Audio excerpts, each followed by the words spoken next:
오늘은 레위기 12장 말씀을 살펴보겠습니다. 레위기 12장은 1절부터 8절까지 분량은 굉장히 적습니다. 그러나 오늘 본문 말씀은 우리 가족 공동체 안에서 가장 소중하게 여기는 출산, 그리고 출산 이후에 그 산모의 회복에 대한 내용을 다루고 있습니다.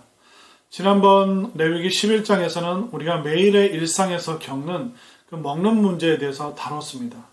먹는 문제, 결국 사랑의 문제였음을 우리가 알게 되었죠. 사랑하기 때문에 먹을 수도 있고 또 사랑하기 때문에 먹지 않을 수 있다는 것을 우리가 알게 되었습니다. 그리고 우리 일상의 또 두 번째 문제인 출산과 산모의 회복, 결국 이것도 사랑의 문제임을 우리가 볼 수 있습니다. 오늘 본문 말씀에 보면 좀 독특한 표현이 나오는데 먼저 2절 말씀을 좀 살펴보겠습니다. 이스라엘 자손에게 말하여 이르라. 여인이 임신하여 남자를 낳으면 그는 이래 동안 부정하리니 곧 월경할 때와 같이 부정할 것이며. 자, 남자아이를 출산했는데 부정하다라고 말하고 있습니다. 우리가 언뜻 이 말씀을 보면 오해를 할 수 있습니다. 하나님께서 여인이 출산하는 것을 싫어하시는가? 왜 출산이 정결하지 못한 문제인가? 우리가 언뜻 오해할 수 있지만 먼저 피 흘림에 대해서 좀 생각을 해봐야 됩니다. 여인이 출산하는 과정 가운데 하혈을 할 수밖에 없습니다. 그러나 이 피를 흘린다는 것은 생명이 빠져나가는 현상을 말하고 있습니다. 그래서 성경에서는 피를 흘린다, 또 피를 흘려서 상대방이 죽게 된다. 이것은 굉장히 부정한 것이었습니다. 왜냐하면 피는 생명인데 이 생명을 갖고 있는 피가 빠져나간다는 것은 그 사람이 또 아니면 상대방이 죽어가는 존재가 되기 때문에 죽어가는 존재, 또 죽은 존재는 하나님 앞에서 정결하지 않았습니다. 그렇기 때문에 출산 과정 속에서 일어나는 그 하혈이 피가 빠져나가고 또 생명이 빠져나가는 그 모습을 연상케 하기 때문에 또 이 출산에 대해서 또 하혈에 대해서 부정하다라고 표현하고 있는 것입니다. 결국 하나님께서 출산과 또 출산하는 그 산모에 대해서 다른 오해의 말씀을 하시는 것이 아닌 것입니다. 그리고 출산하면 또 산모들이 그 산후조리를 하게 됩니다. 그런데 오늘 본문에 보면 남자아이를 출산했을 때와 여자아이를 출산했을 때 산후조리하는 기간이 좀 다르게 나와 있습니다. 살펴보겠습니다.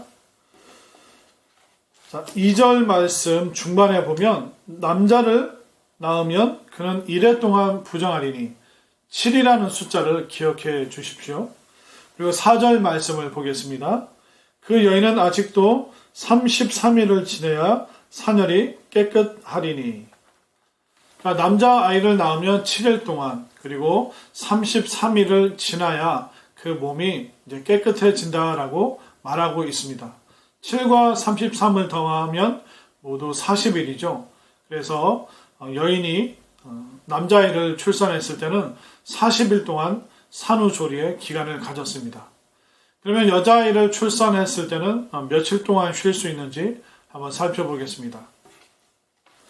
5절 말씀입니다. 여자를 낳으면 그는 두 일해 동안 부정하리니 월경할 때와 같을 것이며 사멸이 깨끗하게 됨은 66일을 지내야 하리라. 여자아이를 출산했을 경우에는 두 일해, 결국 14일 그리고 또 쉬는 시간은 66일, 14일과 66일을 모두 더하면 80일입니다. 남자아이는 40일, 또 여자아이를 출산했을 경우에는 80일, 2배의 시간을 더 쉬도록 레위기에서 명령하고 있습니다. 왜 그랬을까요?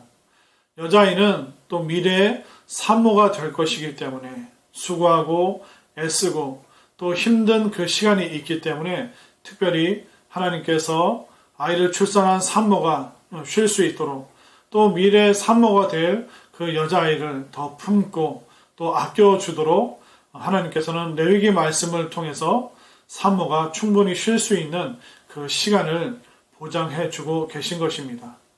과거 고대 사회에서는 여인은 노동력이었습니다. 또 아이를 출산하자마자 또 일을 나가야 되는 그런 상황들이 많이 있었습니다.